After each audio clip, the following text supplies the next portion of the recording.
네, 안녕하십니까. 예수님의 행하신 표적을 살펴보고 있습니다. 16번째입니다.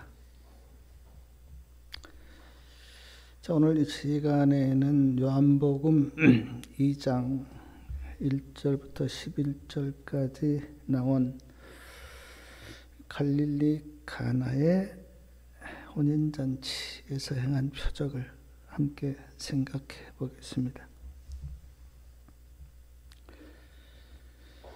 시대소망 144페이지에 보니까 이 갈릴리 가나의 혼인잔치 집은 요셉과 마리아의 친척이었다. 그런데 요셉은 이때 사망했습니다. 그래서 안 계시고요. 마리아만 혼인잔치집에 참석하였습니다. 요한복음 2장 2절에 보니까 예수와 그 제자들도 혼인의 청함을 받았더니 예수님도 청함을 받았습니다. 그래서 제자들과 함께 혼인잔치에 참석하였습니다.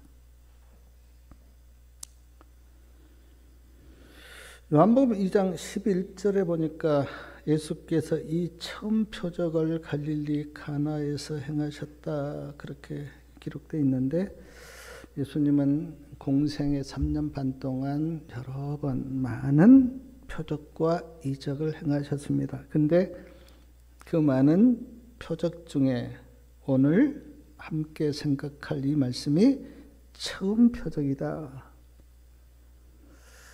처음 표적을 행하신 겁니다.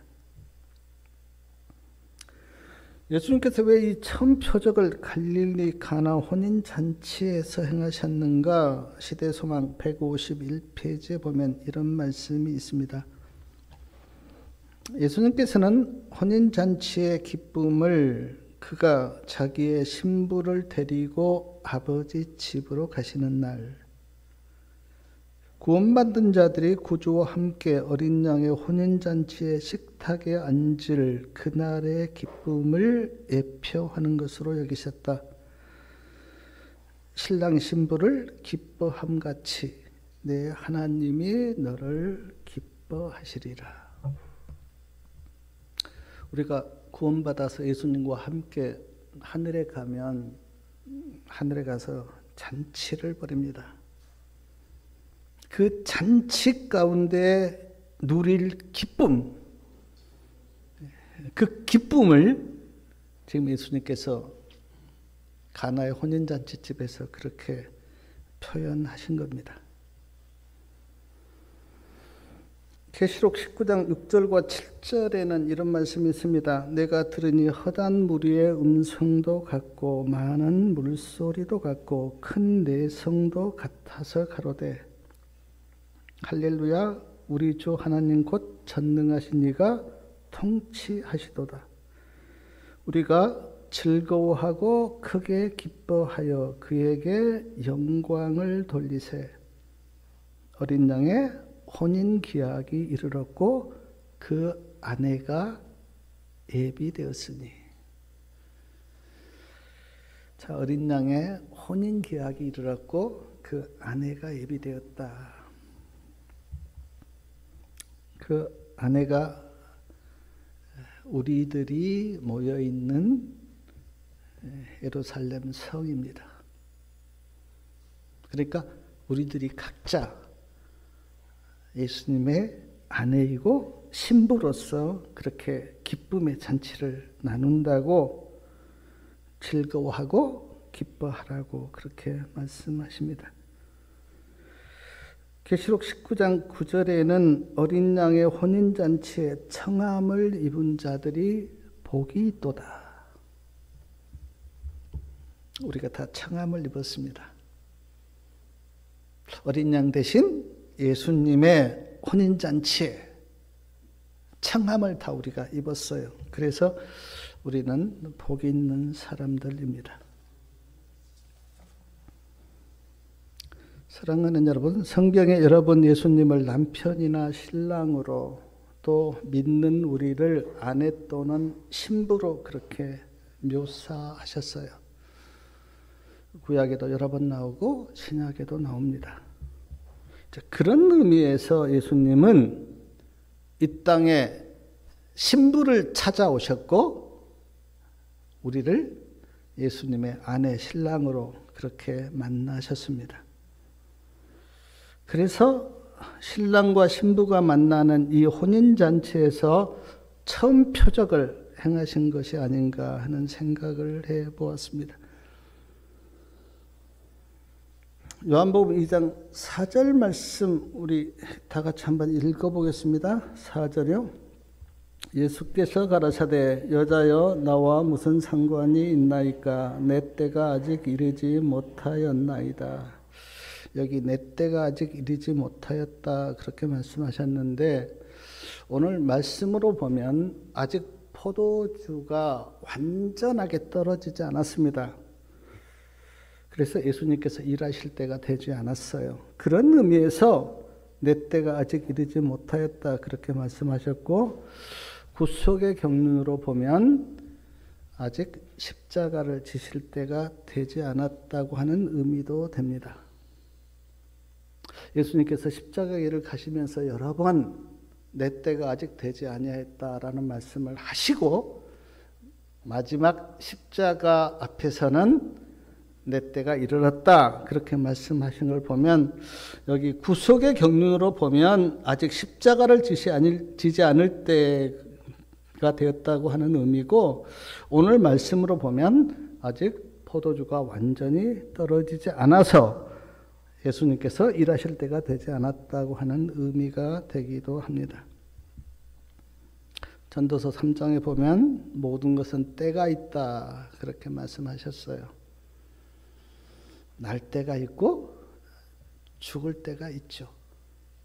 어떤 일을 시작할 때가 있고 마칠 때가 있습니다.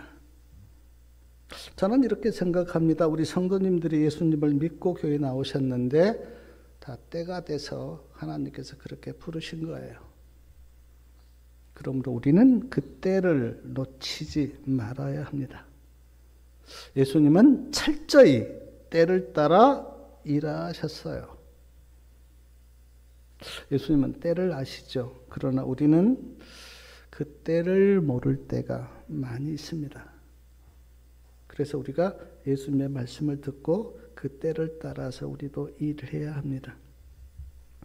자, 요한복음 2장 5절 말씀 우리 다 같이 한번 읽어보겠습니다. 5절.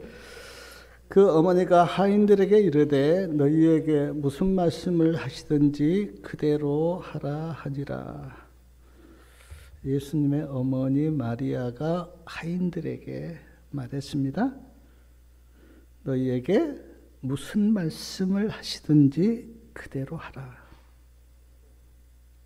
이 말씀의 의미는 내 이성으로 이해가 되든지 이해가 안 되든지 내 생각과 맞든지 안 맞든지 예수님께서 말씀하시면 그대로 하라 그렇게 말씀하십니다. 사랑하는 여러분, 제가 이렇게 성경을 보고 또 내 이렇게 마음을 살펴볼 때 어떤 말씀은 하나님의 말씀과 내 생각이 다를 때가 있어요. 내 생각에는 이렇게 해야 될 것 같은데 하나님은 다르게 말씀하실 때가 있습니다. 내 이성으로 이해가 안 될 말씀이 있어요. 그럴 때라도 우리는 예수님의 말씀에 순종해야 합니다. 순종해 보면 예수님이 왜 그런 말씀을 하셨는지 그때 이해가 돼요. 왜냐하면 우리의 생각보다 예수님의 생각은 훨씬 더 크고 넓기 때문에 우리는 내일 일을 모르는 사람들이에요. 그러나 예수님은 먼 미래를 다 보시는 분입니다. 그래서 우리가 생각할 때는 그것이 좋을 것 같은데 그러나 예수님께서 보실 때는 그렇지 않을 때가 있습니다. 우리는 뭐 잘 살고 돈이 많으면 다 좋을 것처럼 보이지만 그러나 그 돈 때문에 영혼을 잃어버린 사람들이 참 많습니다. 그래서 우리는 예수님께서 말씀하시면 그 말씀이 내 생각과 맞지 않아도 우리는 순종해야 합니다. 순종해 보면 알아요. 이스라엘 백성들은 혼인잔치를 며칠 동안 계속합니다. 한 7일 동안 계속해요. 제가 전에 그 이스라엘 백성들이 어떻게 결혼을 한지 그걸 책을 제가 본 적이 있는데 1년 전에 가서 이렇게 약혼식하고 1년 동안 남편은 이제 살 집을 준비하고 아내는 아내로서의 어떤 뭐 바느질이나 음식을 이렇게 배웁니다. 그리고 1년 후에 가서 신부를 데리고 신랑 집으로 와서 한 일주일 동안 계속 혼인 잔치를 해요. 근데 오늘 말씀에 보니까 혼인 잔치를 하는 도중에 이제 포도주가 떨어졌습니다. 일주일 동안 계속 잔치를 하니까 손님들이 생각보다 많이 오면 포도주가 떨어질 수도 있죠. 그러나 손님들은 오는데 포도주가 떨어지면 얼마나 난감하겠습니까? 그런데 요한복음 2장 7절에 보니까 예수님이 뭐라고 말씀하십니까? 우리 7절 말씀 다 같이 한번 읽어보겠습니다. 예수께서 저희에게 이르시되 항아리에 물을 채우라 하신즉 아구까지 채우니. 자, 포도주를 담아둔 항아리가 이제 다 떨어졌어요. 비어 있습니다. 근데 예수님이 뭐라고 말씀하시는가? 항아리에 물을 채우라 그렇게 말씀하십니다. 그러자 하인들이 그 빈 항아리에 물을 가득 채웠어요. 그리고 우리 8절 말씀 다 같이 한번 읽겠습니다. 이제는 떠서 연회장에게 갖다 주라 하시매 갖다 주었더니. 자, 분명히 물을 담았어요. 항아리에. 그리고 예수님께서 말씀하십니다. 이제는 떠서 갖다 주어라. 그리고 하인들이 그 항아리에 있는 그 물을 떠다가 갖다 주었는데 물이 포도주로 바뀐 겁니다. 제가 이 말씀 읽을 때마다 그 전에 들었던 김영길 장로님 간증이 생각이 나는데요. 김영길 장로님은 아마 아시는 분도 계시겠지만 미국 항공우주국 나사에서 근무하셨습니다. 아주 머리가 뛰어난 분이셨어요. 그 다음에 카이스트 교수도 하셨고요. 한동대 총장도 하셨습니다. 근데 자기 부인이 독실한 기독교인이었어요. 부인이 자꾸 당신도 예수님을 믿어보시라고 교회를 나가시고 예수님을 믿으시라고 이렇게 권하니까 김영길 장로님이 이제 성경을 읽어보려고 펼쳤습니다. 그리고 이제 요한복음을 읽기 시작을 했어요. 그런데 요한복음 2장을 딱 읽으니까 물이 포도주가 된 이 말씀이 이제 본 거예요. 과학자로서 도저히 이해가 안 되는 겁니다. 물은 물이고 포도주는 포도주인데 어떻게 H2O 물이 포도주가 될까? 과학자로서 이해가 안 돼서 성경을 덮었어요. 아니, 나는 성경 못 읽겠다. 그리고 얼마 정도 시간이 흘렀습니다. 이런 생각이 들었어요. 인간은 물을 포도주로 만들 수 없지만 하나님이신 예수님은 뭘 못하시겠어? 물을 포도주로 만들 수도 있고 포도주를 물로 만들 수도 있지. 하나님이신데. 천지를 창조한 하나님이 뭘 못하시겠어라고 하고 생각이 바뀌니까 그 다음에는 성경에서 어떤 말씀을 읽어도 아무 문제가 되지 않았다고 그렇게 간증을 하셨습니다. 그렇지 않습니까? 사람은 물을 어떻게 포도주로 바꿉니까? 불가능하죠. 근데 하나님이신 예수님은 불가능이 없죠. 예수님이 누구신가를 알면 예수님이 어떤 표적을 행하시거나 어떤 기적을 행하셨다 하더라도 문제가 되지 않습니다. 예수님이 누구신지 모르니까 성경 말씀이 좀 이상한 것 같고 터무니없는 것 같고 믿을 수가 없는 것 같고 그렇게 생각이 들지 예수님이 누구신가를 알면 어떤 말씀도 문제가 안 됩니다. 요한복음 2장 9절과 10절에 보면 손님들이 신랑을 불러서 말합니다. 사람마다 먼저 좋은 포도주를 내고 취한 후에 안 좋은 포도주를 내거늘 그대는 지금까지 좋은 포도주를 두었도다 하니라. 나중에 아주 좋은 포도주가 나오니까 이제 이런 말을 한 거예요. 근데 우리 9절 말씀, 자, 9절 말씀 같이 한번 읽어보겠습니다. 연회장은 물로 된 포도주를 맛보고 어디서 났는지 알지 못하되 물떠온 하인들은 알더라. 연회장이 신랑을 불러 그렇게 나오는데 손님들은 모르죠. 어떻게 이렇게 맛 좋은 포도주가 나오는지 손님들은 몰랐는데 누구는 알더라? 물떠온 하인들은 알더라. 하인들은 알았어요. 왜 하인들이 알았습니까? 그 모든 과정을 보았고 체험하였기 때문에. 예수님께서 물을 포도주로 만드셨다고 하는 것을 누구는 압니까? 하인들은 알아요. 손님들은 모르죠.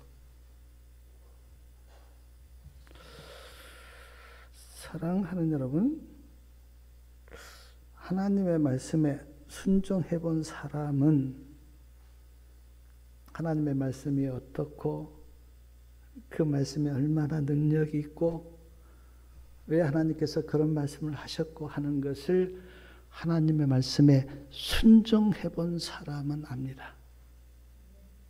그런데 순종해 보지 않은 사람은 몰라요. 하인들은 예수님의 말씀에 순종해서 직접 체험을 했기 때문에 왜 이렇게 맛 좋은 포도주가 나왔는지 알았다 그랬습니다. 근데 손님들은 몰랐어요. 사랑하는 여러분, 하나님의 말씀에 순종하면 어떤 일이 일어나는지 잘 아시는 말씀인데 제가 두 가지 예를 좀 말씀드리면 하나는 이제 여리고성 앞에서 일어난 일입니다. 이스라엘 백성들이 광야 40년을 지나서 요단강을 건너서 여리고성 앞에 도착했어요. 제가 어떤 책에 보니까 여리고성은 얼마나 견고하게 쌓여 있는지 그 성 위로 차가 지나갈 정도로 그렇게 성이 견고했다 그런 말씀을 보았는데 여리고성 앞에서 하나님이 하신 말씀이 뭡니까? 하루에 한 바퀴씩 여리고성을 돌아라. 그리고 제7일째는 7바퀴를 돌고 크게 외치라. 그러면 여리고성이 무너질 것이다. 이성적으로 이해가 됩니까? 대포를 쏘고 폭탄을 던지고 해서 여리고성이 무너진다고 하면 이해가 되는데 돌라는 거예요. 7일 동안 돌라는 거예요. 성경에 보니까 돌면서 아무도 말하지 말라 그랬습니다. 왜냐하면 말하라고 하면 어떻습니까? 5만 말이 다 나오기 때문에.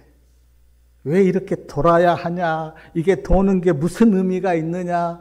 뭐 하루 이틀 사흘 5째 날까지 돌아도 안 무너지면 이게 우리가 헛된 일 한 것 아니냐라고 사람들이 별말을 다 할 것을 하나님께서 하시고 돌면서 아무도 말하지 말라. 근데 7일 동안 그렇게 돌았습니다.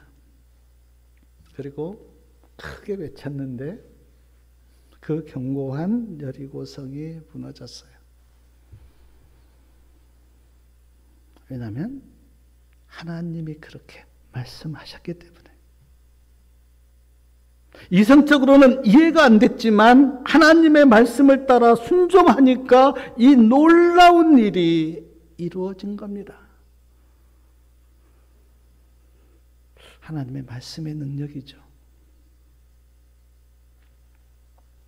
또 하나 열왕기하 5장에 보면 아람의 그 군대 장관 나하만이 나오는데 나하만이 나병에 걸렸습니다. 요즘은 나병이 잘 없지만 옛날 저 어렸을 때도 나병 환자들이 참 많았어요. 그래서 우리도 친구들과 놀다가 뭐 나병 환자 온다 그러면 우리도 막 다 숨었던 그런 기억이 있는데 장관이 나병에 걸렸습니다. 근데 포로로 잡혀온 한 소녀가 이렇게 말해요. 우리나라 엘리사 선지자를 찾아가면 나병을 고칠 수 있습니다. 하나님의 은혜였던지 그 말이 믿어졌어요. 그리고 엄청난 선물을 가지고 엘리사 선지자를 찾아옵니다. 엘리사 선지자가 나에게 안수를 해주고 또 무슨 약을 발라주어서 내 나병이 치료될 거다라고 하는 기대를 가지고 엘리사 선지자를 찾아왔어요. 근데 엘리사 선지자가 나와보지도 않고요. 종을 시켜서 요단강 물에 몇 번요? 7번 담그라. 그러면 나병이 나을 거다. 나만 장군이 되게 화가 났어요. 내가 그래도 아람의 군대 장관인데 그리고 내가 여기까지 이렇게 찾아왔는데 나와보지도 않고 종을 시켜서 말만 하니까 화가 나서 요단강 물보다 더 좋은 물이 우리나라에 있는데 나 그냥 가겠다. 그렇게 화가 나서 돌아가는데 한 부하가 장군님 요단강의 물을 7번 담그는 거 그렇게 어렵지 않는데 한번 해보십시오.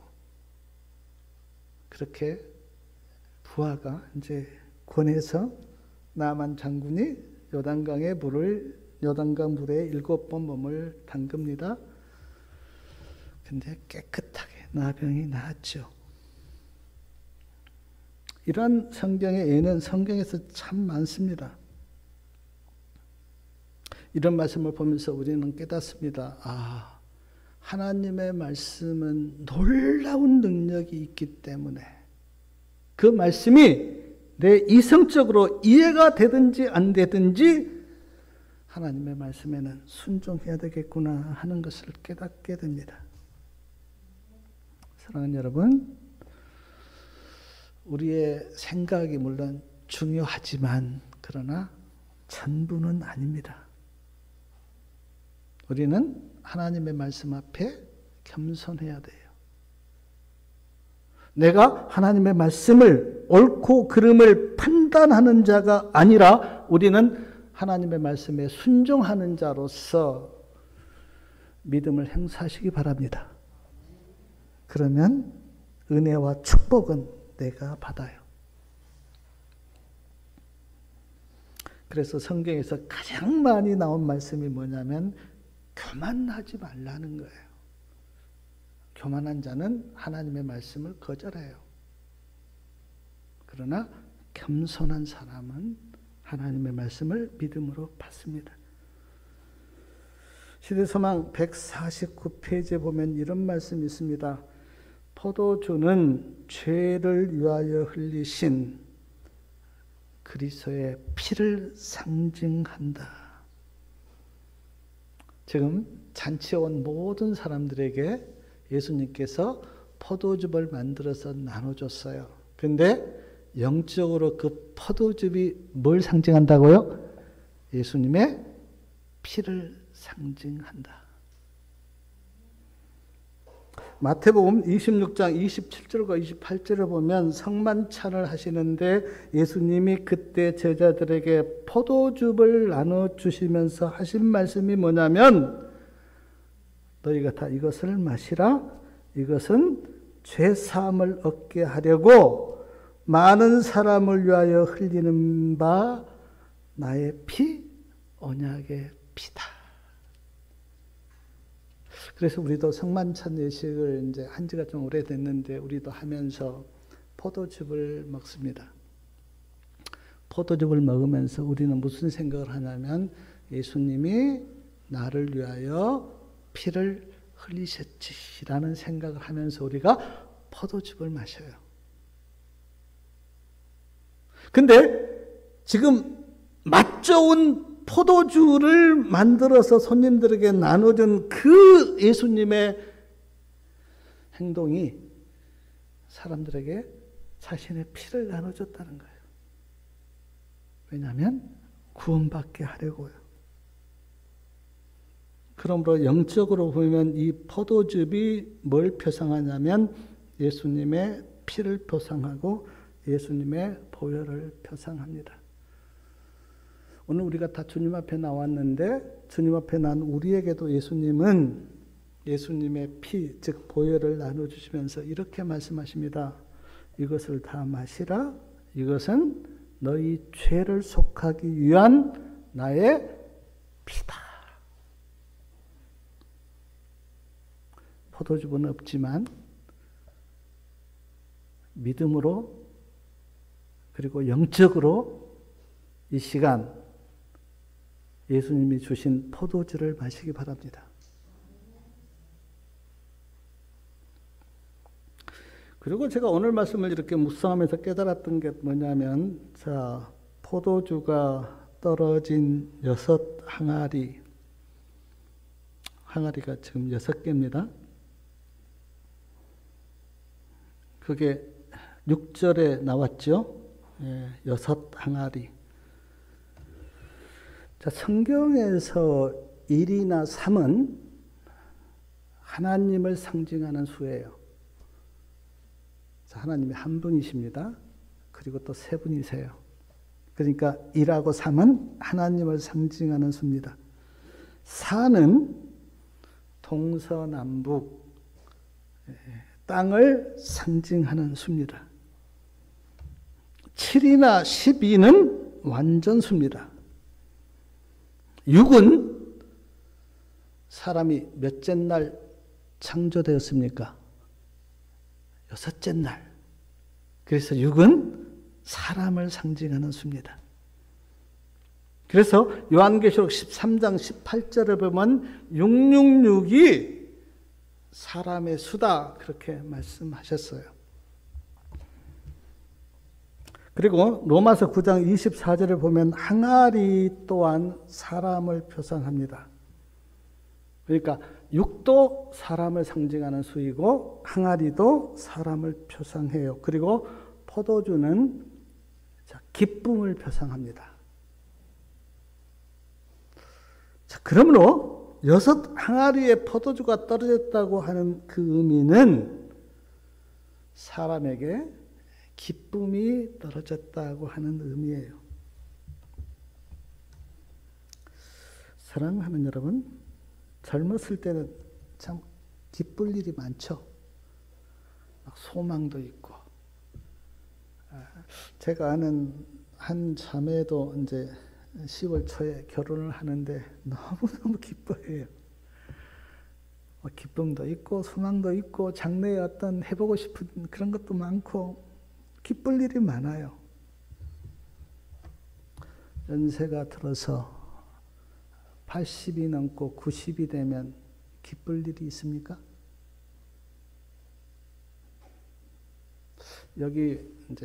여기도 요양원 있잖아요. 전에 그 이장로님, 사모님이 계셨을 때 제가 안에 한번 들어가 봤어요.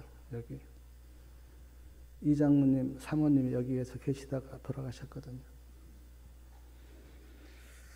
요양원 안에 들어가서 보는데 이제 침대에 연세가 많으신 노인들이 쭉 누워 계시는데 너무너무 쓸쓸하게 보였어요. 아무 기쁨이 없는 것처럼 다 침대에 누워 계셨어요. 그냥 때 되면 밥 주면 그 밥만 드시고 침대에 누워 계셨어요. 젊었을 때는 기쁜 일도 많고 뭐 하고 싶은 일도 많은데 연세가 들어서 늙어지면 기쁜 일이 잘 없습니다. 그래서 노인들이 이렇게 웃는 모습 보면 되게 귀하게 보이던데 노인들은 잘 안 웃어요. 뭐 젊은 10대나 20대는 뭐 만나면 맨날 웃고 막 하는데 노인들은 웃음이 잘 없습니다.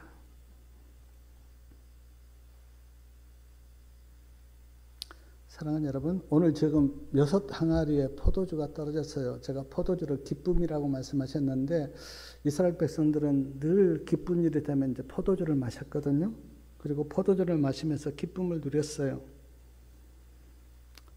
자, 한번 생각해 보십시오.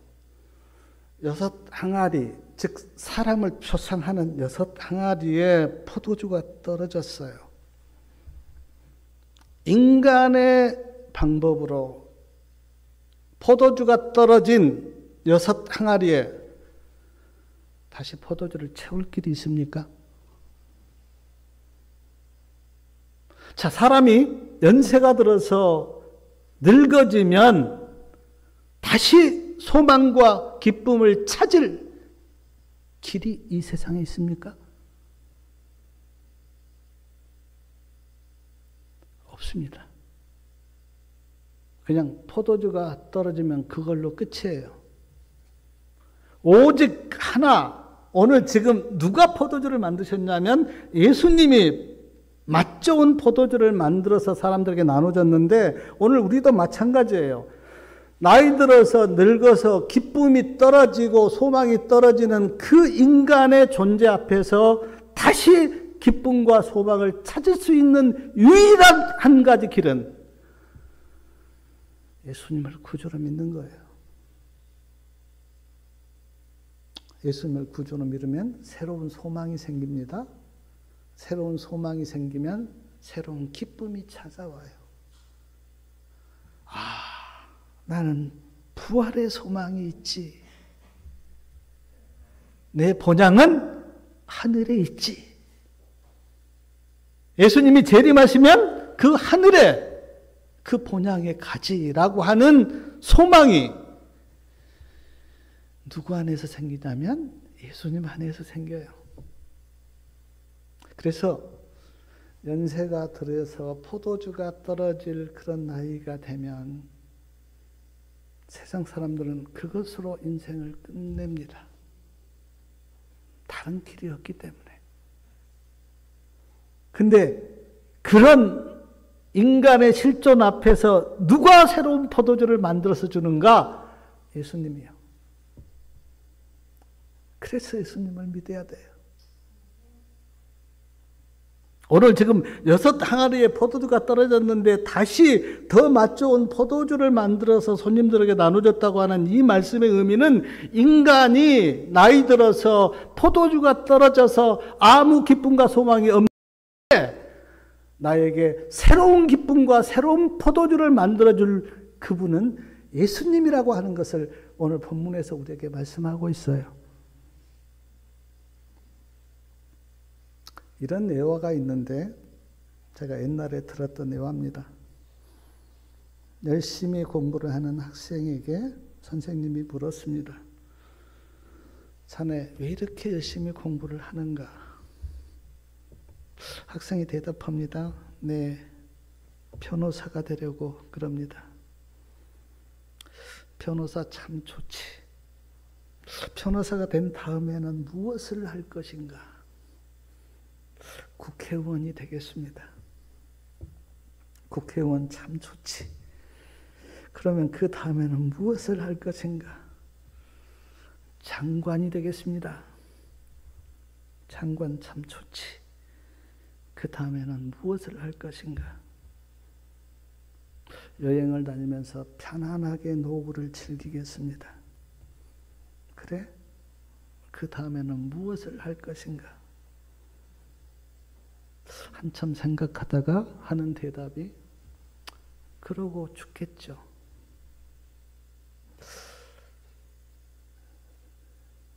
사망? 늙어서 죽는 게 인생의 결론인가? 선생님이 이렇게 이야기했습니다. 그렇다면 끝에서부터 인생을 다시 한번 생각해 보게나. 인생의 끝이 그렇게 열심히 공부해서 변호사 되고 국회의원 되고 장관 되고 그렇게 살다가 만약에 죽는다면 끝에서부터 인생을 다시 한번 생각해 보게나. 사랑하는 여러분, 아무도 내 인생에는 포도주가 안 떨어질 거야 라고 말할 사람 없습니다. 저도 예수님을 제가 믿어서 그렇지 서서히 저도 포도주가 떨어져요. 세상적으로 기쁠 일이 잘 없어요. 몸도 쇠약해지고 몸도 낡아집니다. 누구에게나 포도주가 떨어져요. 그러기에 우리가 포도주가 떨어질 그날을 위해서 누구를 믿어야 합니까? 예수님을 믿어야 합니다. 예수님을 믿으면 예수님 안에서 새 기쁨과 새 소망이 생겨요. 그래서 예수님을 믿는 그리스도인은 죽음 앞에서도 찬양을 부르고 기뻐하고 부활의 소망을 갖고 하나님을 찬양해요.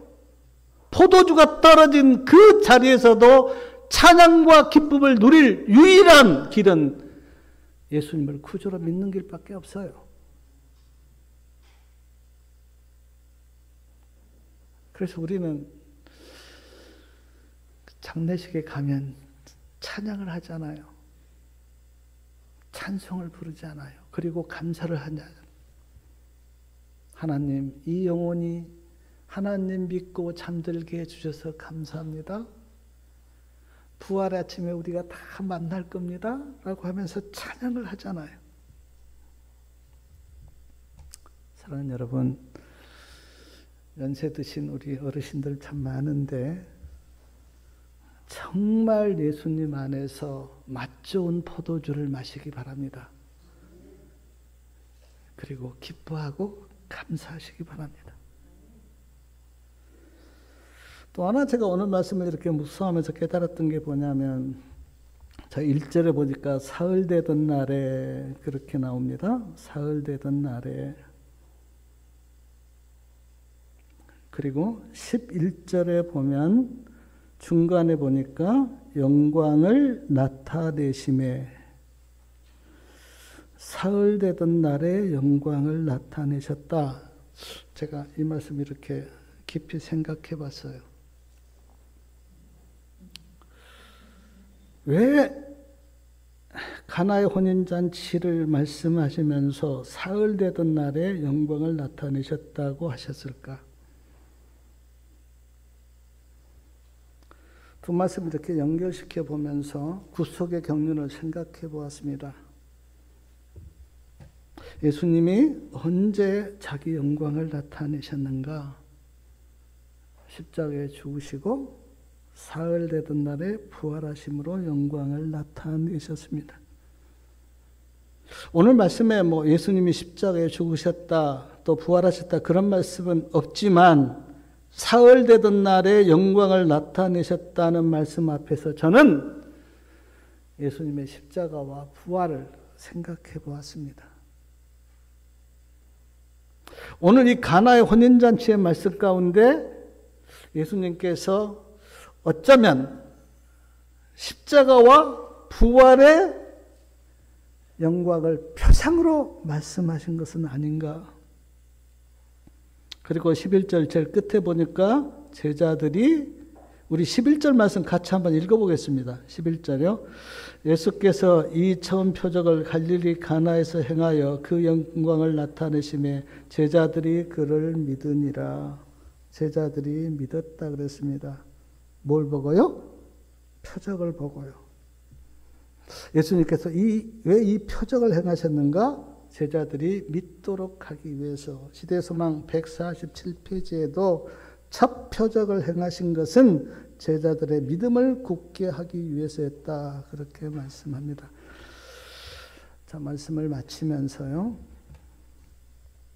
다시 한번 말씀을 드리고 싶은데, 예수님이 신부를 찾아 이 땅에 오셨습니다. 그리고 예수님께서 신부를 다 이렇게 찾아다니세요. 예수님과 사랑의 관계로 맺어지면 나도 예수님을 사랑하고 예수님도 나를 사랑하는 사랑의 관계로 예수님과 인격적으로 맺어지면 내가 예수님의 신부가 된 겁니다. 내가 예수님의 아내가 된 거예요. 그리고 그 사랑은 더욱더 깊어집니다. 그러므로 우리 사랑하는 성도님 여러분, 순결한 예수님의 신부가 되시길 바랍니다. 그냥 세상으로 갔다가 왔다가 그렇게 그걸 야고보서에는 간음하는 여자들이 그랬는데, 그런 좀 부정한 신부 말고 순결하고 정결하고 깨끗한 예수님의 신부가 되시길 바랍니다. 그리고 예수님의 어머니 마리아가 하인들에게 하셨던 말씀, 아까도 우리가 읽었는데 예수님이 무슨 말씀을 하시든지 그대로 하라는 이 말씀을 우리 성도님들에게 하신 말씀으로 듣기를 바랍니다. 우리 모두에게 주님은 말씀하세요. 무슨 말씀을 하든지 그대로 하라. 또 하나, 우리가 다 연세가 들어서 이제 죽음 앞에 서면 인간의 기쁨과 소망이 끝나는데, 그때 예수님을 믿으면 새로운 소망과 새로운 기쁨으로 맛 좋은 포도주가 우리에게 주어지는데, 그 맛 좋은 포도주를 드시기를 바랍니다. 그리고 예수님이 만들어주신 그 포도즙이 피, 즉 보혈을 표상한다고 그랬는데, 예수님이 너희가 다 이것을 마시라 그랬어요. 그래서 우리가 예수님의 피를, 내 죄를 위해서 흘리신 그 예수님의 피를 우리가 믿음으로 이렇게 마시면서 뭘 씻어야 합니까? 죄를 씻고 내 더러운 마음을 씻어야 돼요. 이 세상에 죄를 씻을 수 있는 약은 하나밖에 없습니다. 예수님의 피, 보혈. 그 보혈로 내 죄를 씻고 내 더러운 마음을 씻으셔야 돼요. 이런 말씀들을 마음에 좀 깊이 새기시고, 요한복음 2장 1절부터 11절에 나온 가나의 혼인잔치, 이 말씀을 마음에 깊이 새기시면서 좀 예수님을 깊이 만나시고, 예수님이 주시는 맛 좋은 포도주, 그 포도주를 드시면서 기쁨과 은혜를 누리시고, 예수님께서 무슨 말씀을 하시든지 그대로 순종하는 저와 우리 성도님들 되시기 바라면서 말씀을 마치겠습니다.